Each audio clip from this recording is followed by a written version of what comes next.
Hello dear student, आइए आपका स्वागत है क्लास 12 मैथ्स। हम लोग चैप्टर नंबर 11 पर डिस्कस कर रहे हैं त्रिविमीय ज्यामिति, 3 डायमेंशनल ज्योमेट्री। आज जिस टॉपिक को मैं डिस्कस करने जा रहा हूं वो है दो दिए समतलों के प्रतिच्छेदन से होकर जाने वाला समतल, plane passing through the intersection of two given planes. दो प्लेन आपको दिए हुए हैं, उन दो प्लेन के इंटरसेक्शन से जाने वाला प्लेन का इक्वेशन चाहिए। दो समतल हैं, वो जहां इंटरसेक्शन करते हैं उनके इंटरसेक्शन से होकर जाने वाला तल का समीकरण। ठीक हो गया? आप समझ रहे होंगे।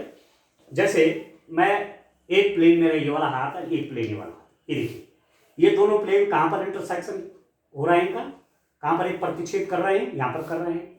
और यहां से होकर यदि तीसरा कोई प्लेन जाए तो उसका इक्वेशन आपको निकालना है। दो प्लेन तो ये हो गए, ठीक है। इनके प्रतिच्छेदन से होकर जाने वाला प्लेन, इन दोनों के प्रतिच्छेदन से, अब देखो इन दोनों का प्रतिच्छेदन क्या बना रहा है, एक रेखा बनाता है, ठीक है। The intersection of two planes is a line. जहां पर टू प्लेन इंटरसेक्ट कर रहे हैं, जब प्रतिच्छेदन कर रहे हैं तो एक रेखा बनती है, तो वहां से होकर एक प्लेन जा रहा है, उसका इक्वेशन आपको निकालना है। आपने देखा होगा जहां पर दो दीवारें मिलती हैं, ठीक है, तो वहां पर आप एक लाइन देखते हैं बनती हुई।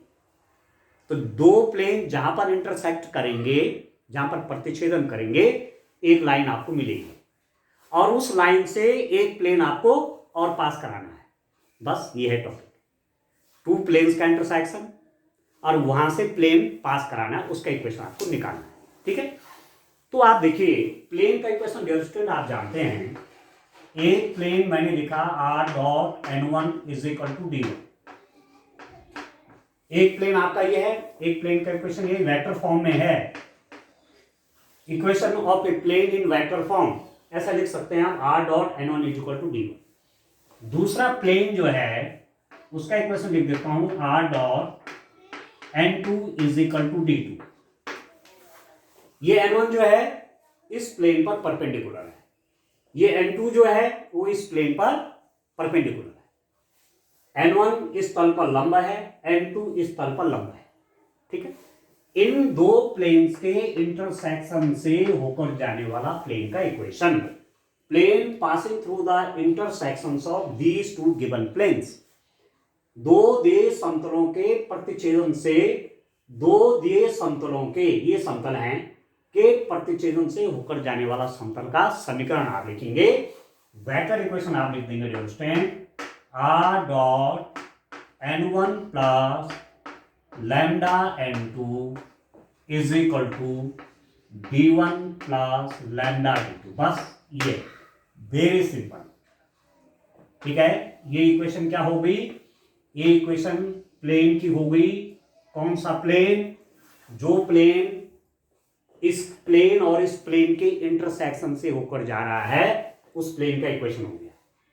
उस प्लेन का समीकरण है ये, जो प्लेन कहां से होकर जा रहा है, जो समतल कहां से होकर जा रहा है, इस समतल और इस समतल के प्रतिच्छेदन से होकर जा रहा है, उसका वेक्टर इक्वेशन ये आ गया, r dot n1 plus lambda n2 is equal to d1 plus lambda d2, ठीक है। अब मैं इसका यदि कार्टेशियन फॉर्म निकालना चाहूंगा, कार्तीय समीकरण यदि आप निकालना चाहेंगे तो मैं क्या लिख दूंगा, यदि मैंने n1 को क्या लिख दिया, n1 जो आपका नॉर्मल वेक्टर है प्लेन नंबर 1 पर, उसको मैंने लिख दिया a1i cap plus b1j cap plus c1 k। Normal vector जो है n1 क्या लिख दिया, a1i plus b1j plus c1k, ठीक है। जो नॉर्मल वेक्टर है ना, r dot n equal to d में नॉर्मल वेक्टर है, तो n1 है a1i plus b1j plus c1k, ठीक हो गया। और n2 जो है, n2 वेक्टर में क्या लिख दूंगा, a2i plus b2j plus c2k, ठीक है। n1 की वैल्यू में निकाल दी, n1 की ये वाला वेक्टर है वो नॉर्मल वेक्टर, n2 ये वाला वेक्टर है, नॉर्मल वेक्टर इस पर। ठीक है डियर स्टूडेंट। और आर क्या लिख दिया, आर तो क्या होता है, आर आप जानते हैं, आर को कैसे लिखते हैं, x i plus y j plus z के। ये कोई वेरिएबल पॉइंट है, किसी वेरिएबल पॉइंट जिसके कोऑर्डिनेट एक्स वाई जेड हैं, जो कि जिसका लोकस से ही प्लेन बनेगा। ठीक है ना, तो वेरी करेगा वो वाला पॉइंट, इसलिए r equal to x y plus y z plus z k लिखते हैं। ये वेरिएबल पॉइंट है, ये वेरिएबल पॉइंट के कोऑर्डिनेट्स हैं एक्स वाई जेड। ठीक हो, तो आर की वैल्यू भी यहां रखिए, n1 की भी रखिए, n2 की भी रखिए। मेरे पास देखो क्या आता है, x i plus y j plus z k. ठीक है, डॉट n1 कितना है, a1i plus b1j plus c1k plus lambda times of a2i plus b2j plus c2k is equal to हो जाएगा d1 प्लस लैम्डा d2। इसमें value रख रहा हूं, कितना हो जाएगा, this implies that x i plus y j plus z k. ठीक है उसके डॉट आप देखिए a1i और लैम्डा a2i, इसको अंदर मल्टीप्लाई करूंगा ना, तो lambda a2i plus lambda b2j plus lambda c2k ऐसा हो जाएगा। तो लैम्डा a2i a1i, यदि मैं i कॉमन ले लूंगा, a1 plus lambda a2i plus b1j lambda b2j, तो यहां से j कॉमन आ जाएगा, b1 प्लस लैम्डा b2 जी कर दीजिए, प्लस तीसरा क्या हो जाएगा, c1k लैम्डा c2k, तो k कॉमन आ सकता है, तो c1 इसको लिख दूंगा मैं dear student, c1 plus lambda c2 और k इसको बंद कर दीजिए, d1 प्लस लैम्डा d2। ठीक हो गया, एंड दिस इंप्लाइज दैट, आप जानते हैं i का i के साथ डॉट, बीच में डॉट प्रोडक्ट है ये, i का i के साथ डॉट 1, i का j के साथ डॉट 0, i का k के साथ डॉट 0, तो इसका डॉट प्रोडक्ट क्या हो जाएगा, आप लिख देंगे a1 प्लस लैम्डा a2x। ठीक है, प्लस देखो j का डॉट प्रोडक्ट i के साथ 0, j का k के साथ डॉट प्रोडक्ट 0 और j का j के साथ डॉट प्रोडक्ट 1, ये हो जाएगा b1 plus lambda b2 into y plus k का डॉट प्रोडक्ट i के साथ 0, k का डॉट प्रोडक्ट j के साथ 0, k का डॉट प्रोडक्ट k के साथ 1, तो z का मल्टीप्लाई इसके साथ हो जाएगा c1 plus lambda c2 z is equal to d1 plus lambda d2। ये इक्वेशन आपके आ गई। ठीक है डियर स्टूडेंट, और इसको आप इस रूप में लिख सकते हैं, किस रूप में, दिस इंप्लाइज दैट, अंदर मल्टीप्लाई करिए a1x plus lambda a2x plus multiply करिए b1y plus lambda b2y plus c1z plus lambda c2z is equal to d1 plus lambda d2। ठीक है, अब आप देखिए इसको और आगे सॉल्व करते हैं, देखिए कितना हो जाएगा, आप इसको लिखिए, इसको मैं इस रूप में लिखूंगा, देखिए और सॉल्व कर लीजिए, तो बाकी कुछ नहीं है, सॉल्व करना है डियर स्टूडेंट। आप देखिए इसको, देखिए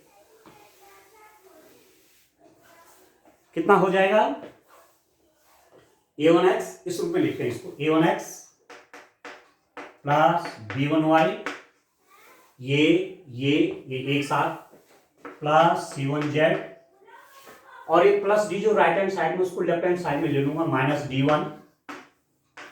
ठीक है, प्लस देखो लैम्डा a2x, तो लैम्डा कॉमन ले लेता हूं, लैम्डा a2x। ठीक है, लैम्डा b2y, लैम्डा कॉमन आ गया तो b2y।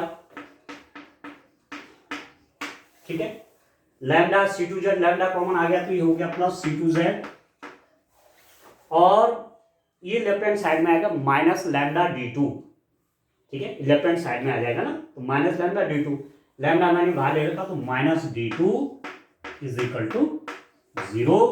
ये प्लेन की इक्वेशन आ गई डियर स्टूडेंट, किस रूप में, कार्टेशियन फॉर्म में, ठीक है, कार्तीय रूप में ये आपका तल का समीकरण बन गया, ठीक है। This is the vector equation of a plane which is passing through the intersections of these two planes, vector form में।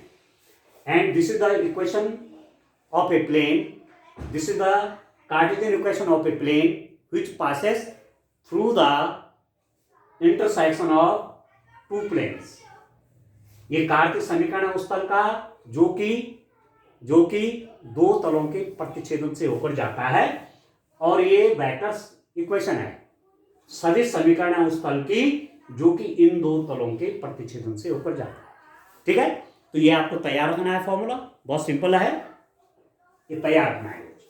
a2x plus b2y plus c2z minus d2 equal to 0, a1x plus b1y plus c1z minus d1 plus lambda times of a2x plus b2y plus c2z minus d2 is equal to 0। ठीक हो गया, ये आपको ध्यान रखना है, ठीक हो गया, एक टॉपिक क्लियर हो गया। तो इन इक्वेशंस को आप ध्यान रखेंगे, तो जब न्यूमेरिकल करेंगे तो डायरेक्ट इनको यूज करना है, ठीक है स्टूडेंट। अब आप देखिए नेक्स्ट टॉपिक पे चलता हूं कि दो रेखाओं का सहतलीय होना, ठीक है। किसी प्लेन में दो रेखाओं का सहतलीय होना, coplanarity of two lines, two lines coplanar हैं, कोप्लेनर का मतलब हुआ एक ही प्लेन में पड़ रही हैं। Two lines are lying in a plane, then what condition will arise, ठीक है।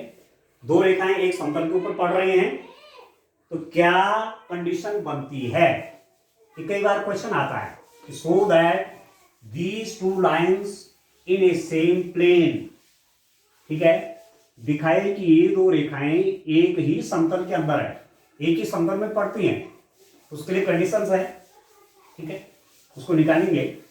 देखिए क्या है रिलेशन, दो रेखाओं का सहतलीय होना,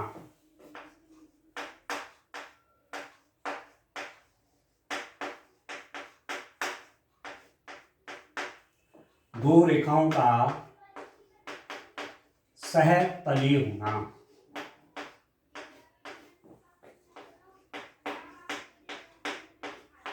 ठीक है।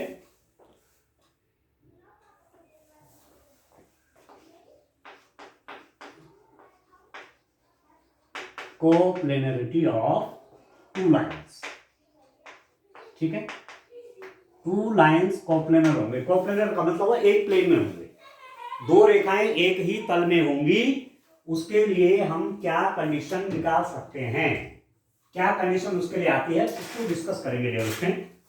एक लाइन का इक्वेशन मेरे पास क्या है, r is equal to a1 plus lambda b2, ठीक है।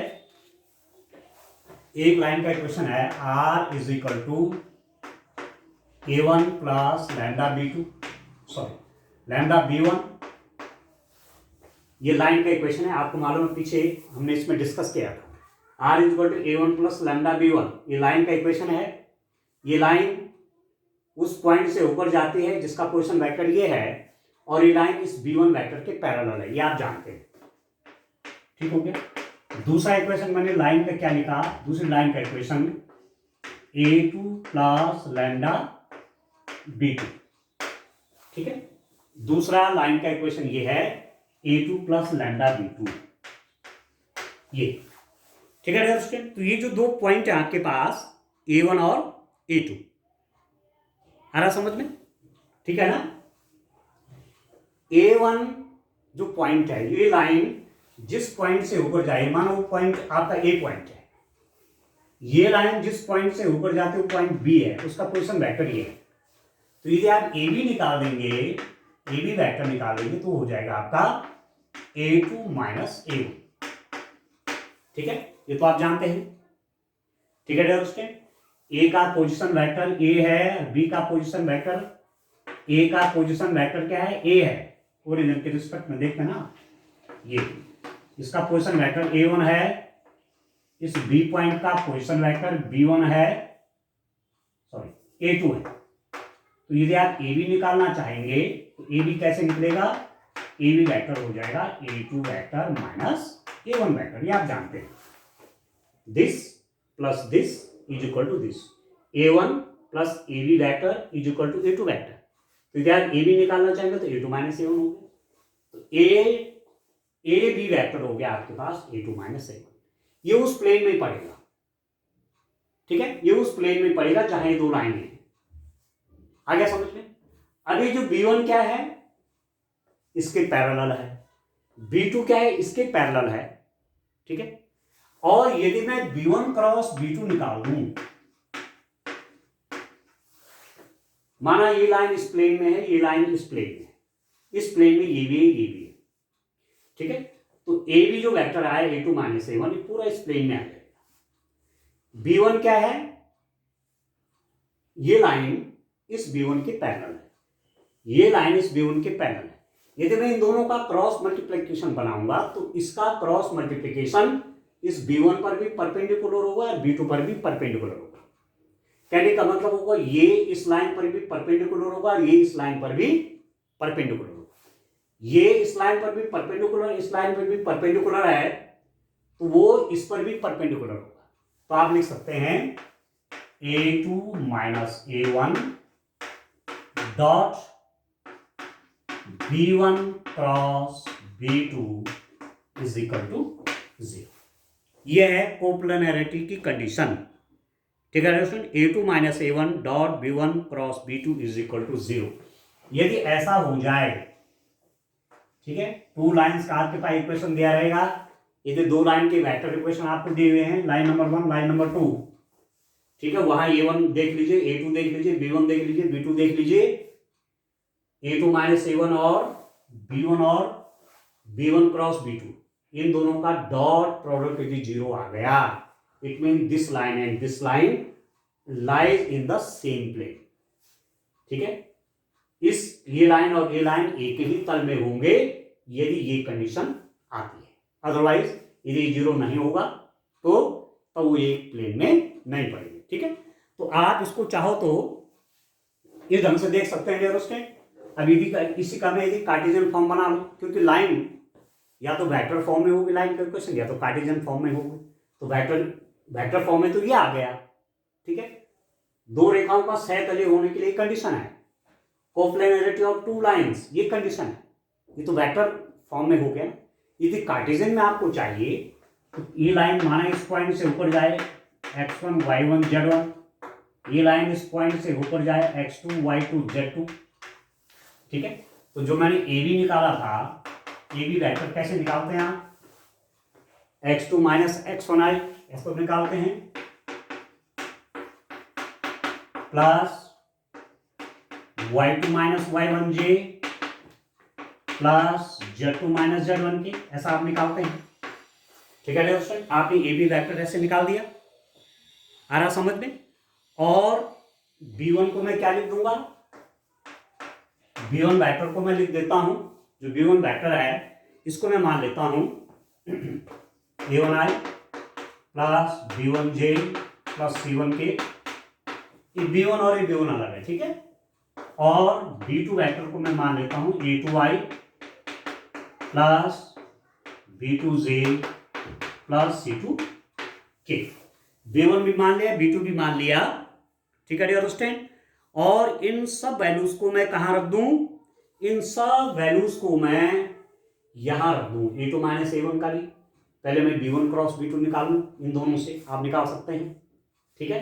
और उसका डॉट में इसके साथ बनाऊंगा तो मेरे पास कंडीशन आ जाएगी डियर स्टूडेंट, ठीक है। मेरे पास क्या कंडीशन आ जाएगी, यही चेंज होकर के इस रूप में बन जाएगा। किस रूप में, x2 minus x1, y2 minus y1, z2 minus z1, ठीक है। a1 b1 c1 a2 b2 और c2 that is equal to 0। तो ये कार्टेशियन फॉर्म में। यदि लाइन की इक्वेशन आपके पास कार्टेशियन फॉर्म में दे रखी है, एक line x1 y1 z1 point से ऊपर जाए तथा उसके direction ratios A1 B1 C1 हो, दूसरी line X2 Y2 Z2 point से ऊपर जाए, उसके direction ratios A2 B2 C2 हो, तो वो दोनों लाइनें एक तल में होंगी यदि इसकी वैल्यू, इस डिटर्मिनेंट की वैल्यू 0 आ जाए। तो ये कार्टेशियन फॉर्म में है, कार के रूप में है, और ये वेक्टर फॉर्म में, ये कंडीशन। ठीक है डियर स्टूडेंट, तो इस रूप में आपने ये देखना। अब एक फॉर्मूला मैं और आपको बता देता हूं, तब फॉर्मूलों का हिसाब किताब पूरा हो गया। ठीक है, फॉर्मूले तो हमारे पास पूरे हो जाते हैं और तब हम न्यूमेरिकल की ओर बढ़ेंगे। तो एक बार आप फॉर्मूले समझ लीजिए ठीक से, इनको आज आपको साथ करना है। ये फॉर्मूले आपको तैयार रहेंगे तो न्यूमेरिकल क्वेश्चन करने में कहीं कोई दिक्कत ही नहीं आएगी।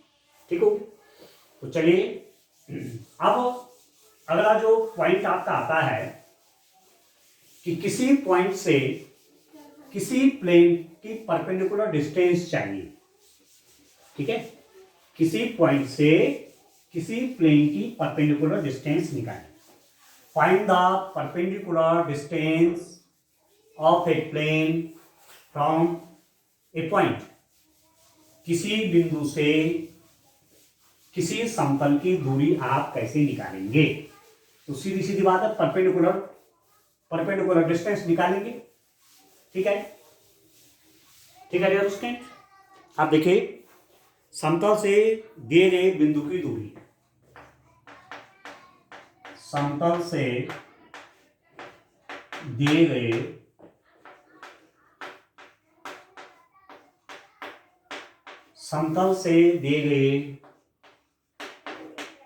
बिंदु की दूरी, distance of a plane from a point, distance of a point from a plane लिख देंगे। समतल से दिए गए बिंदु की दूरी, distance of a plane, distance of a plane. ठीक है, डिस्टेंस ऑफ ए प्लेन, ठीक है, या distance of a point from a plane, distance of a point from a plane.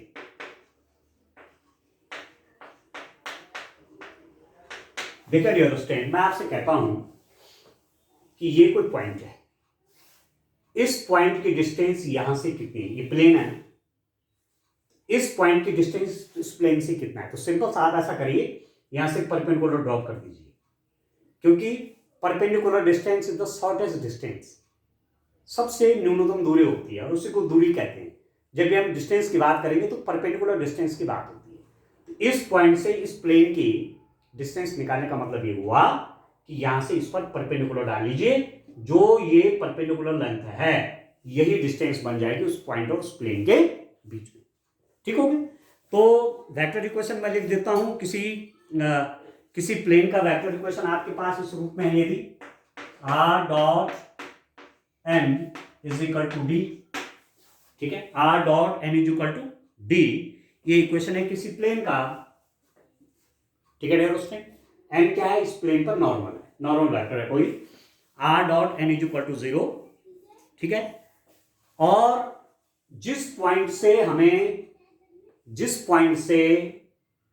Point की डिस्टेंस आपको इस प्लेन से चाहिए, वो पॉइंट माना ये है, उसका पोजीशन वेक्टर है a। पोजीशन वेक्टर आप जानते हैं, पहले हमने इसको डिस्कस किया हुआ है। ये वो पॉइंट है जहां जिसकी दूरी समतल से चाहिए, ये पॉइंट है माना, इस पॉइंट का पोजीशन वेक्टर है a। ठीक है, ठीक है डियर स्टूडेंट, तो इस प्लेन से इस पॉइंट की डिस्टेंस क्या होगी, या दूसरे रूप में आप ये भी कह सकते हैं इस पॉइंट से इस प्लेन की डिस्टेंस क्या होगी, उसको आप इस रूप में लिखेंगे कैसे, a dot n minus D divided by magnitude of n, और इसका मॉड ले लेंगे आप, a dot n minus D divided by magnitude of n। ये आ गया वो डिस्टेंस, इस पॉइंट की डिस्टेंस इस प्लेन से कितनी हो जाएगी, a डॉट n, ये जो पॉइंट का पोजीशन वेक्टर है वो यहां लिख देंगे, डॉट n नॉर्मल वेक्टर आपको प्लेन से मिल जाएगा, माइनस डी, ये वाला डी जो राइट हैंड साइड में ये, और इसका मैग्नीट्यूड इस n का, और पूरे का क्या ले लेंगे, मॉड, मतलब डिस्टेंस कभी भी नेगेटिव नहीं होती, इसलिए कैलकुलेशन करके यदि नेगेटिव आ भी जाता है आपको उसको पॉजिटिव कर देना है, ठीक है। और यदि ऐसा है कि ये जो पॉइंट है ये ओरिजिन है, ठीक है, 0 0 0 से 0 0 0 की डिस्टेंस इस प्लेन से, ठीक है, तो ये वेक्टर आपका 0 हो जाएगा, 0 वेक्टर, ये 0 हो जाएगा तो पूरा 0 हो जाएगा। तो ऐसी स्थिति में ओरिजिन से ओरिजिन 0 0 0 की डिस्टेंस इस प्लेन से, इस प्लेन से, इस प्लेन से इस पॉइंट की डिस्टेंस, तो वेक्टर ये आपका 0 वेक्टर हो जाएगा, इन दोनों का डॉट 0 बन जाएगा। तो ये डिस्टेंस अल्टीमेटली कितने हो जाएगी, इसका मॉड अब केवल डी रहेगा यहाँ, तो नेगेटिव है तो पॉजिटिव बन जाएगा, D over magnitude of N, ये, ठीक है। और इसका भी आप क्या ले लेंगे, मॉड ले लेंगे, ऐसे कर दीजिए, नेगेटिव नहीं चाहिए, डिस्टेंस आपको नेगेटिव नहीं लेनी है, ठीक है डियर स्टूडेंट। आप समझ रहे हैं कि ये कोई प्लेन है, ठीक है ना, ये कोई प्लेन है, इस प्लेन की डिस्टेंस ओरिजिन से, मूल बिंदु से इस तल की दूरी क्या लिख देंगे, सिंपल सा, जो यह है डी, इसका मॉड और मैग्नीट्यूड ऑफ एन, कितना सिंपल सा है, ठीक है डियर स्टूडेंट। तो ये आपका फॉर्मूला है। और यहां वेक्टर इक्वेशन हमने किस में ले रखी थी, वेक्टर इक्वेशन जब हमने उसमें ले रखी है सदिश फॉर्म में, वेक्टर फॉर्म में, वेक्टर फॉर्म में प्लेन की इक्वेशन ली हुई है, this is the equation of the plane in vector form. यदि कार्टेशियन फॉर्म में प्लेन की इक्वेशन हो, यदि मेरे पास प्लेन की इक्वेशन कैसे, ax plus by plus cz is equal to D, इस टाइप की मेरे पास प्लेन की इक्वेशन है डियर स्टूडेंट, ठीक हो गया, ax plus by plus cz is equal to D, ठीक है। जहां ए बी सी क्या है, ए बी सी जहां इस प्लेन पर नॉर्मल के डायरेक्शन रेशियोज हैं, ये जो इक्वेशन है ना प्लेन का, इसमें जो A capital A capital B capital C जो मैंने लिखे हुए हैं, ये इस तल पर लंब के दिक् अनुपात है, ठीक है डियर स्टूडेंट, समझ में आ रहा है आपको। और जो पॉइंट मैंने आपको बताया, ठीक है, जो मैं पॉइंट की बात कर रहा हूं उसको मैं क्या लिख दूंगा, आप देखिए, ए कोई पॉइंट है, ठीक है, जिसकी डिस्टेंस आपको तल से चाहिए, या उस तल की डिस्टेंस उस पॉइंट से चाहिए, इस पॉइंट से, उस वेक्टर को यदि मैं ऐसा लिख रहा हूं x1i plus y1j plus z1, ठीक है डियर, और एक इसमें नॉर्मल वेक्टर ले लेते हैं, एक नॉर्मल वेक्टर आप जब लेंगे, नॉर्मल वेक्टर को ले लीजिए ai plus bj plus ck, ठीक है, नॉर्मल वेक्टर को क्या लिख देंगे, ai plus bj plus ck। इस तल पर जो नॉर्मल वेक्टर होगा, इस तल पर, क्योंकि उस नॉर्मल के abc क्या है, abc डायरेक्शन रेशियोज हैं उस नॉर्मल के, तो आप लिख सकते हैं इसको ai plus bj plus ck।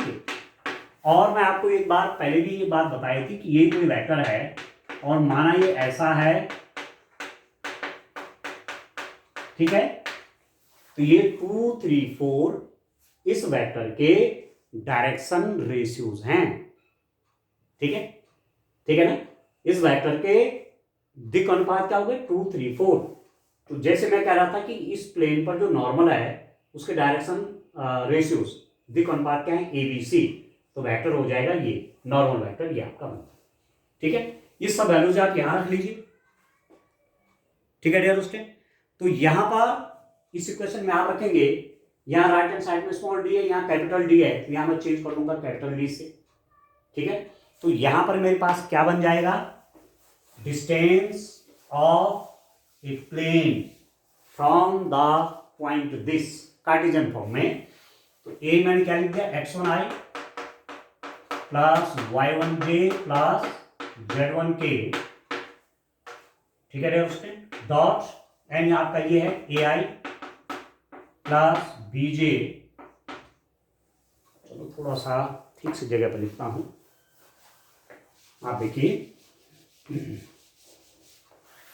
यहाँ लिख देता हूँ, इसी बात को मैं इधर लिख देता हूँ या थोड़ा नीचे लिख देता हूँ, है ना, जगह मुझे मिल जाएगी यहाँ पर।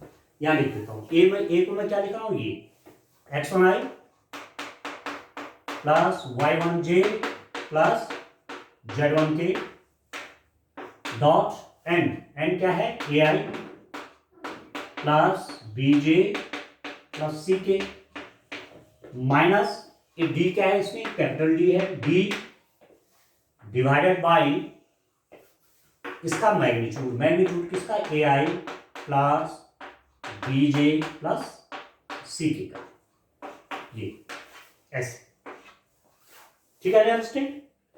And now this is equal to distance कितनी हो जाएगी, दैट इज इक्वल टू, आप देखिए I dot I 1, I dot J 0, I dot K 0, तो ये हो गया आपके पास ए एक्स 1 प्लस जे का करेंगे तो जे डॉट जे 1, बाकी यहां 0 यहां 0, तो ये बी वाई 1 प्लस के डॉट आई 0, के डॉट जे 0, के डॉट के 1, तो ये हो जाएगा कितना हो जाएगा, C Z 1 minus D divided by, अब किसी वेक्टर का मैग्नीट्यूड जब आप लेते हैं तो कैसे लेते हैं, इसको लिख देते हैं आप square root of A square plus B square plus C square, ठीक है, अंडरस्टैंड। ये डिस्टेंस आपके पास आ गई, और इसको पॉजिटिव बनाने के लिए आप इसका मॉड ले लेते हैं, नेगेटिव भी आएगा ये वैल्यू, तो आप इसको पॉजिटिव बनाएंगे, ठीक है।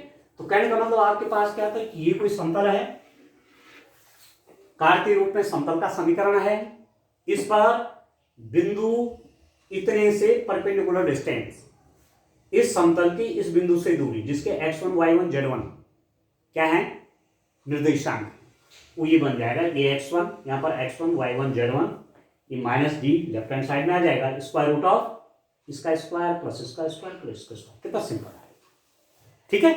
तो ये कुल मिला के इस चैप्टर में कुल मिला के आपके क्वेश्चन जो जितने भी फॉर्मूले हैं जिससे आपको एक्सरसाइज 11.3 के क्वेश्चन करने हैं, ये सारे फॉर्मूले मैंने आपको क्लियर करा दिए, ठीक है। तो नेक्स्ट लेक्चर पे मैं जब आऊंगा तो आप न्यूमेरिकल क्वेश्चन करेंगे, ठीक है दोस्तों। तो आज के लिए इतना काफी है, thank you, bye bye, have a nice day.